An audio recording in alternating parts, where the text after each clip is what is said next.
I would have gone back and cracked a bottle of champagne and celebrated if they cancelled the movie. But I did feel terrible about injuring the guy. I kept apologizing every day, and eventually they made me an honorary stuntman and gave me a plaque. On May 19th we shot a huge outdoor concert at Magic Mountain, the amusement park where the movie took place.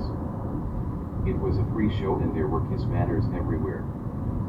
This was to be the climax where we battled the bad guys on stage, knocked them out, and the audience would go crazy. At this point I was ready to shoot myself. I would have rather watched Cal Worthington's used car ads on an endless loop than do this movie. We got to the last song, Black Diamond, during which the drums levitated. We shot take after take, and the drums were going up and down and up and down, and I just flipped out. I took my sticks and threw them into the drums and stormed off in my limo with Rosie. They had to get some middle-aged stagehand to throw on one of my costumes and sit in my seat. They continued filming from different angles, so you couldn't really tell that it wasn't me. By then Ace had also walked and they used a black guy as his double, which seemed to piss him off. By then Lydia had come out to visit. Of course I kept her and Deb apart at all costs. On May 27th we wrapped the shooting, so we had a party back at Hermitage. We were playing a really fun card game called AC/Deucey, and at 5 in the morning, I had just won a pot that was worth $7,000. I don't know if you've ever seen 7 grand in hundreds and 50s and 20s, but it was an impressive sight. When I won that pot, everybody quit for the night. But I was jazzed and stoned. It was my last night in El-Dade. The next day Lydia and I were supposed to fly back to New York. I was dreading that because I was so in love with Deb that I couldn't bear the thought of leaving. So I decided to get in my leased 928 Porsche and go for a drive. It was Fritz's birthday that night, so he said he wanted to go with me. We got into the car and we started racing around town, and I wound up driving over to Deb's house. We walked into her house carrying a half-full magnum of Dom Perignon. In my pocket I had a bag of blues and at least an 8-ball of coke. I tried to persuade Deb to come out and keep partying, but she was having none of it. I think you guys should stay here, she said. I know your wife is at the hotel, but you can call her. You're really too smashed to get back into that car. That would be a big mistake. I knew that if I stayed there I would get late, and then I'd never want to go back to the hotel for the flight to New York, so we decided to leave. Plus Fritz was urging me to go because he didn't really like Deb. His allegiance was to Lydia. He was being responsible. So against my libido's judgment, we left. On the way back to the car, Fritz asked me if he could drive. Hey, it was his birthday, so I said, why not? He got behind the wheel and put on his seat belt. Me, I didn't buckle up. We started driving. Deb's place was only about 5 minutes away from the hotel, but we seemed to be driving in circles and it was taking forever to get back. It turned out that we had driven all the way to Marina del Rey. The sun was coming up and Fritz turned onto Sepulveda Boulevard and gunned that car up to 90 miles per hour. I popped an Eagles cassette into the player and Hotel California started to play. The next thing I remember was seeing a white light. But it wasn't just any white light, it was the warmest, deepest, most breathtakingly pure white light I had ever seen in my life. I felt totally comfortable and at peace. And I seemed to be moving toward that light, getting closer and closer, and the thought of that was making me feel better than any drug I had ever taken.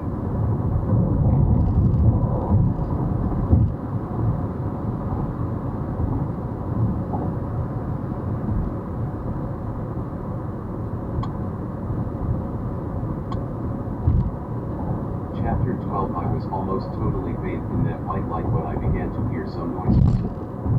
They seemed indistinct at first, but then I thought that I heard my name being repeated over and over. And in the background, I could hear horrific screaming and the words, "Oh, God, help me. Help me. I can't take the pain." Finally I opened my eyes and saw more doctors staring into my face. I was really pissed off that they had prevented me from going to heaven. "Shut the fuck up," I yelled at the source of that horrible screaming. "Take it easy, Mr. Chris," one of the doctors said. "You're in a hospital and you're in good hands. But you got a little bent out of shape in that accident." Then they filled me in. Fritz had been doing 90 miles per hour when he hit 2 telephone poles, knocked down a mailbox, and sideswiped 4 cars before ramming into a huge hole that caused the engine to blow up. The explosion threw me through the windshield and 50 feet into the air, at which point I went face first into a curb in a fetal position. When the cops arrived at the scene, they didn't even know I was there. They thought I was just some debris on the side of the road. When they finally found me, my heart had stopped and they had to revive me on the scene. As it was, I had broken all my ribs and all of my fingers when I went through the windshield, as well as busting my nose and sustaining a concussion. I was the lucky one. Fritz had been belted in and he got caught in the inferno. He had burns over 70% of his body, which was why he was in such agony. He was so badly burned that they had to give him morphine through the bottom of his feet. Bill Hoyt was one of the first civilians on the scene and he took pictures of the wreck but would never show them to me. They were too horrific. They wheeled me into a private room and I passed out again. When I came to, the adrenaline had worn off and I was in agony. Lydia moved into a nearby hotel and visited me every day. Unbeknownst to her, Deb drove by the hospital every day and looked up at my room. She was afraid to come in and bump into Lydia, so she sent me a single red rose. I had so many flowers in that room that it looked like a funeral parlor. But they started getting stinky and making me sick, so I threw all of them out. Except for that single red rose, which by then had withered considerably. "Why are you keeping that one rose?"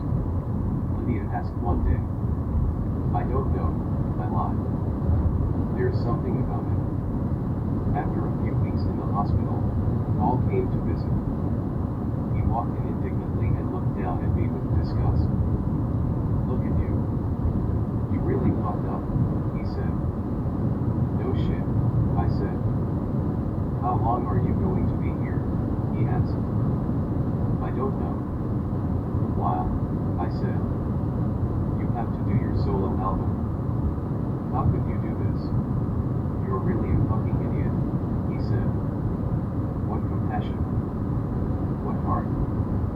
"Well, I just came to see how you're doing," he said.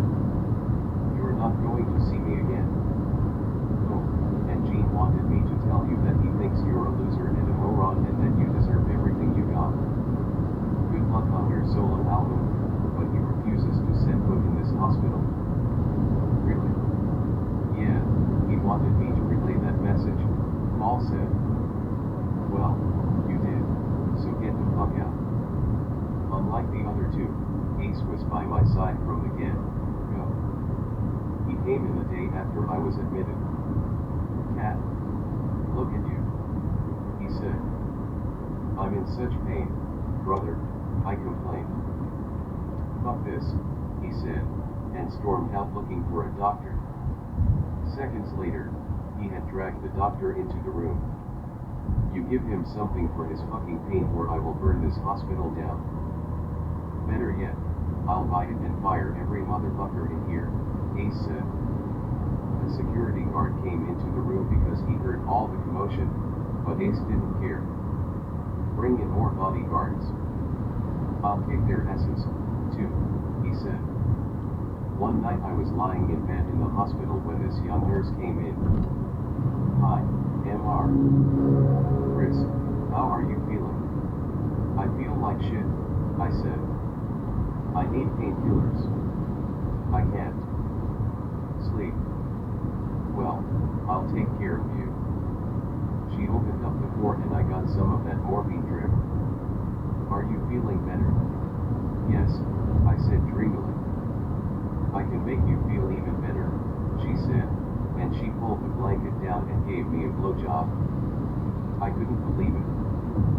It was like something you'd read in Penthouse Forum, except she wasn't that good looking.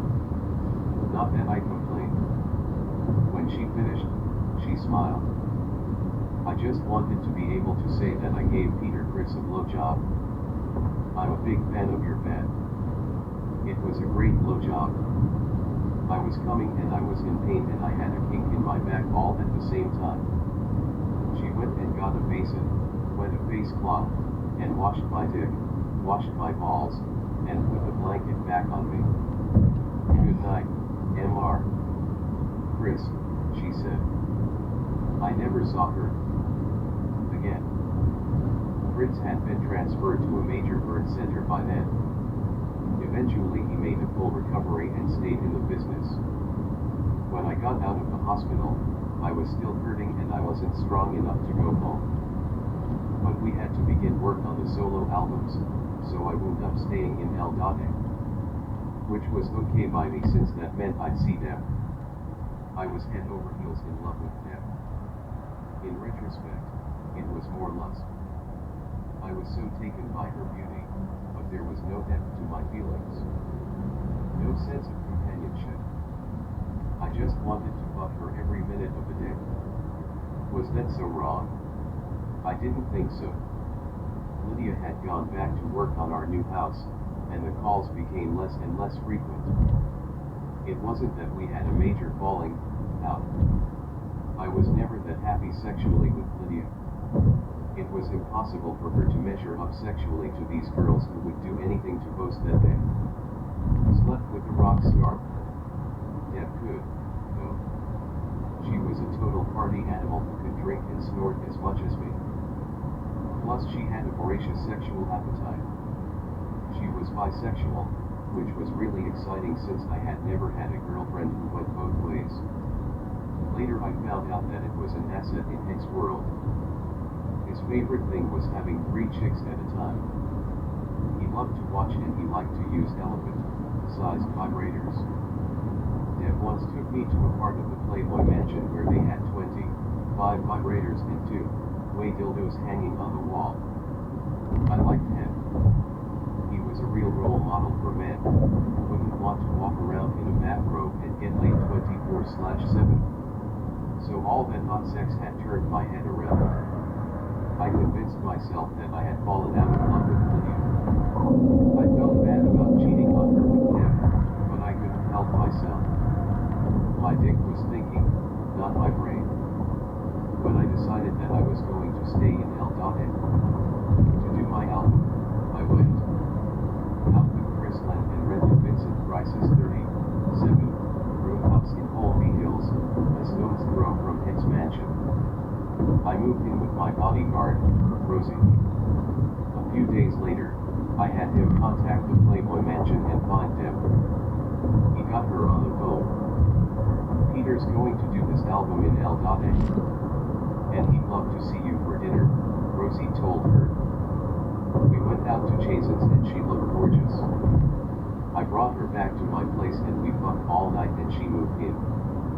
In retrospect, doing the solo albums probably put the final nail in the coffin of the band. From the start, Sean was against it. He thought there would be winners and losers, and that would be the demise of Kiss. Sean's idea was that we should each back the others on their solo albums. But we got sucked into Bill and Neil's grandiose schemes. We would make history by releasing 4 solo albums on the same day. No band had ever done that before, and no band has done it since. When it was time to break away and do the albums, Sean got depressed because he found out that he wasn't going to produce mine. I had gotten together with Stan Penrich and worked on some new songs for the album. Stan and I would often get together and write when we were on breaks from touring. I decided that I wanted Giorgio Moroder to produce me. He had done a lot of work with Casablanca at the time and he would go on to do the music for Scarface. He turned me down because he didn't like the demos that Stan and I had done, so then I tried Tom Dowd, who was Rod Stewart's producer. Tom was in Mexico at the time, and the message he got was that Mr. Christ wanted to talk to him about producing this album.